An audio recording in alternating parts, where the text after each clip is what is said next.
Hello everyone, welcome back to my channel. I'm Bill. We're going to be in the Masters of the Wild. This is a continuation of the Prestige class videos. This is my second filming of this video. My first filming went into slow-mo for some reason whenever I was going to go upload it. So it went from being however long it was going to being like almost an hour long, and I was like, what? So forgive me for that. This video is going to be on the Ooze Master.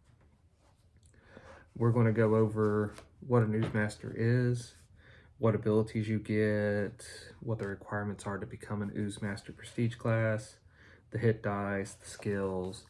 We'll go over the table itself for leveling in an Ooze Master. We'll go over the special abilities on the table. Then we'll read those special abilities in greater detail, so we'll get a better idea. If there's any changes I'd make to this Prestige class to use it for Pathfinder, I'll let you know along the way. So, let's read what an Ooze Master is. Seeping out of every crack and crevice in the dungeon is some foul, monochromatic substance that adventurers wish wasn't there. Just when they get around the yellow mold, green slime drips from the ceiling. Quite often such abominations well up naturally, but occasionally they are placed by a more deliberate hand, that of the Ooze Master. The Ooze Master is not a class for stable individuals. It involves relating one-on-one with things that relate to nothing at all. Unlike the Animal Lord's kindred creatures, the Ooze Master's charges have nothing to say. No one has yet developed a speak with ooze spell, or if someone has, the oozes haven't responded.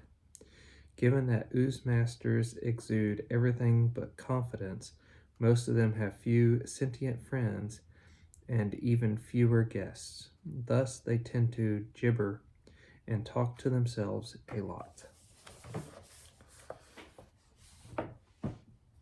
So the requirements to become an Ooze Master: you need to have Alchemy of 4 ranks and Swim of 4 ranks. Given that the ranks are low, I wouldn't change anything for converting this to Pathfinder. Feats, you need to have Great Fortitude. Spellcasting, able to cast 3rd level arcane or divine spells. Now note this skill Alchemy is its own skill in 3rd edition D&D. In 3.5 and Pathfinder, it's part of the craft skill. The hit dice when you level as an Ooze Master is a D8. You get 4 plus your intelligence bonus in skill points every time you level. The following skills are class skills.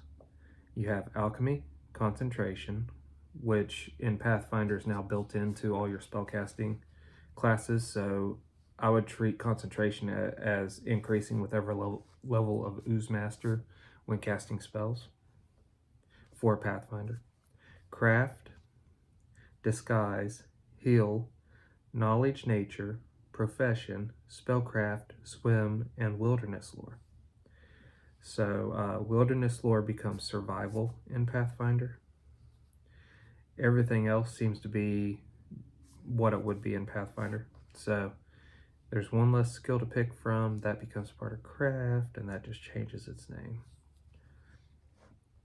So I would look at this skill list again based on the class the character's coming from, and I might add some of their class skills as class skills for the Ooze Master, just to give them a few more skills to pick from, because there's not really a big list here.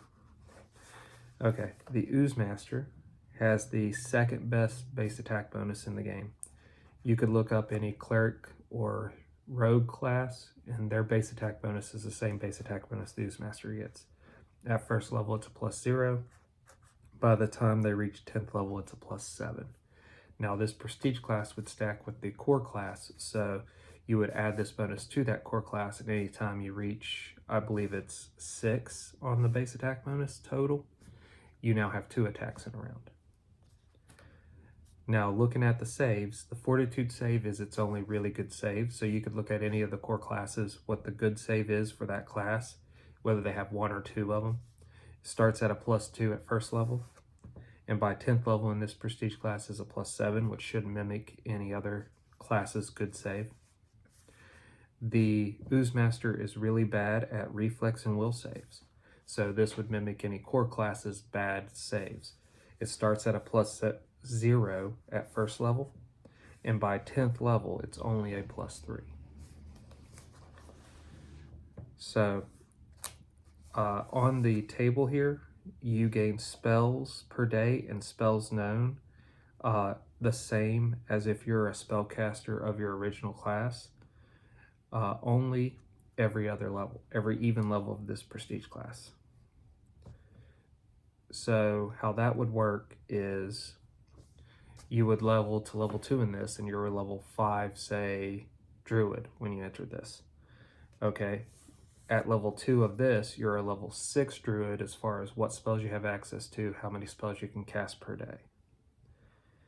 So by the time you're 10th level in this, you are a 5th level druid, you would be 10th level druid as far as what spells you have access to, what spells you know, and how many you can cast in a day. But that's the only benefit of your original spellcasting class you would get from that. And that would work whether you're a cleric, a druid, a wizard, a sorcerer.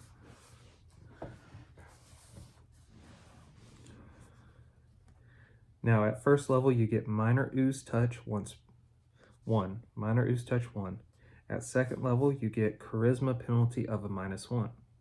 You get oozy glob once per day, and you get slithery face.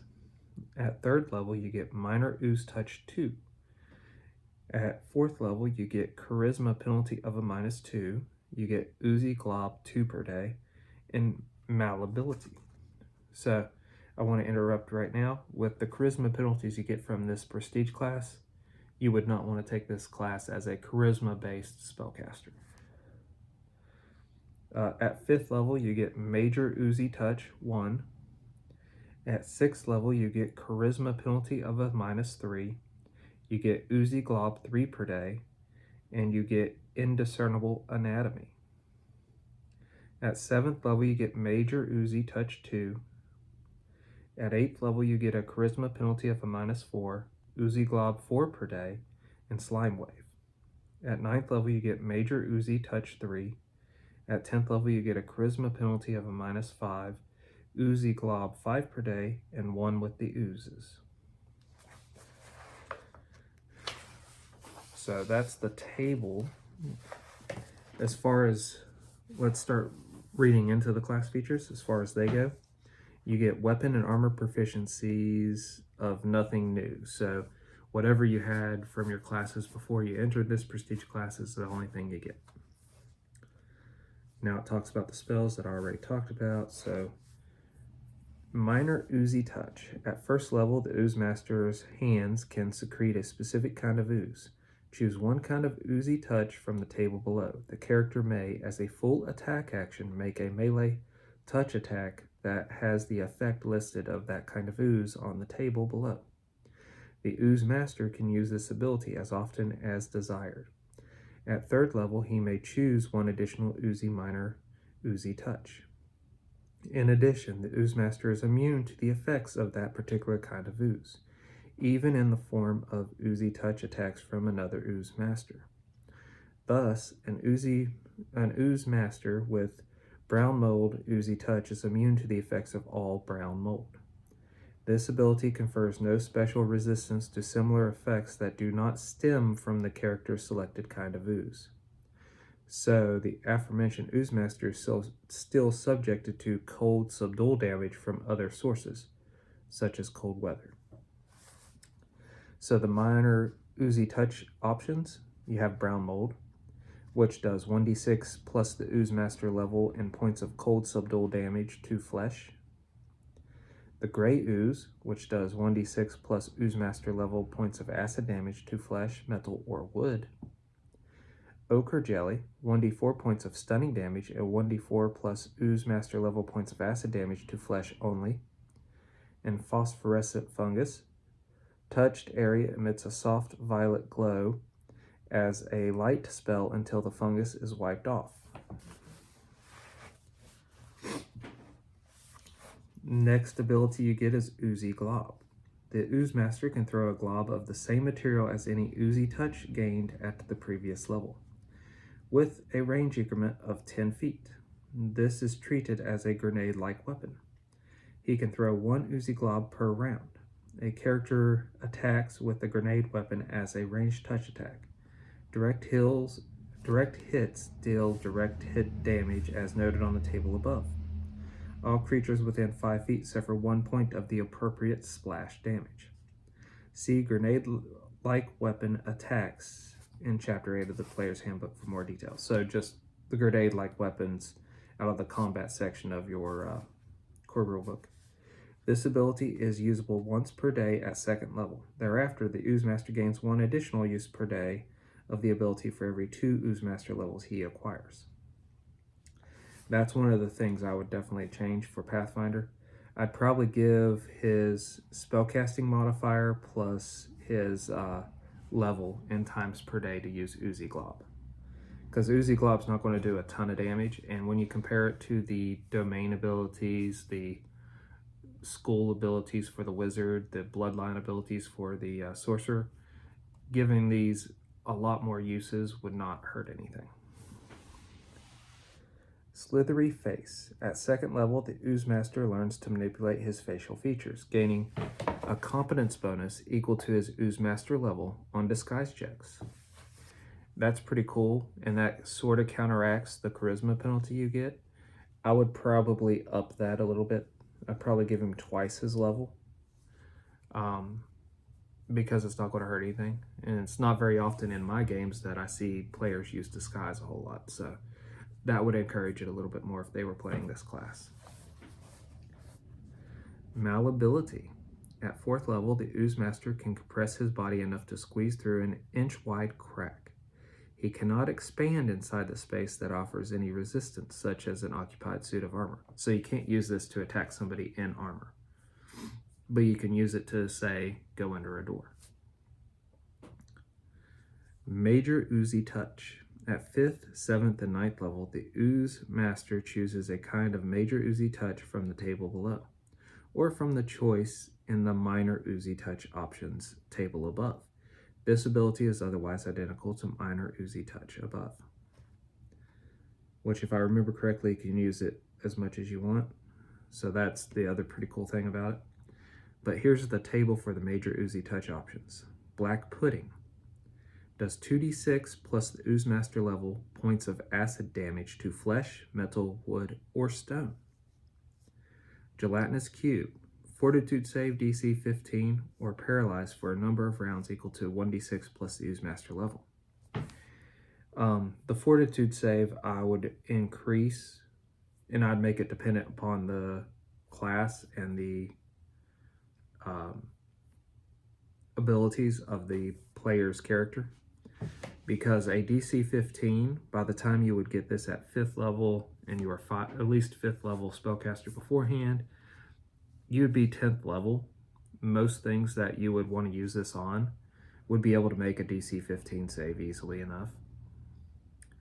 So I would probably start the save at like 12, and you would add your con modifier, and maybe, or start it at 10 and you add your Ooze Master level and your con modifier to it. That shouldn't make it too powerful, and if it is too powerful, I'd take the con modifier away. But the con modifier added to this at 5th level, assuming you had a 2 or a 3, would make it a 17 or an 18, and that would be a little bit harder for them to make than a 15. Okay, now let's dive into the others. Green Slime. 1d6 temporary constitution damage to flesh, and 1d6 plus Ooze Master level points of acid damage to metal or wood. Yellow Mold. 2d4 damage of temporary constitution damage to flesh. DC 15 fortitude save for half. And that's where I'd also want to increase the save DC so they could use that a little bit more on regular creatures. Indiscernible Anatomy. At 6th level, the Ooze Master's anatomy becomes difficult to discern. Treat all critical hits and sneak attacks against him as though he were wearing an armor of the light fortification. Indiscernible anatomy, I would increase through the whole level of Ooze Master. I'd start at 6th level as it is light fortification, and then 8th level I'd give them medium fortification, or nope, hold on. How did I do that before?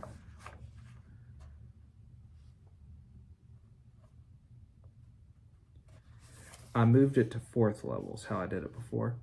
So indiscernible anatomy becomes 4th level. They have light fortification. 6th level they'd have medium. 8th level they'd have heavy. And unless I am quoting this wrong, heavy's only like 75% protection against sneak attack and critical hits. And at 10th level I'd make them immune to critical hits and sneak attack.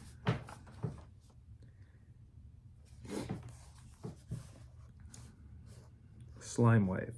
At 8th level, the Ooze Master may use Slime Wave once per day as the spell cast by a 13th level druid. And I would probably increase the amount of times they could use Slime Wave.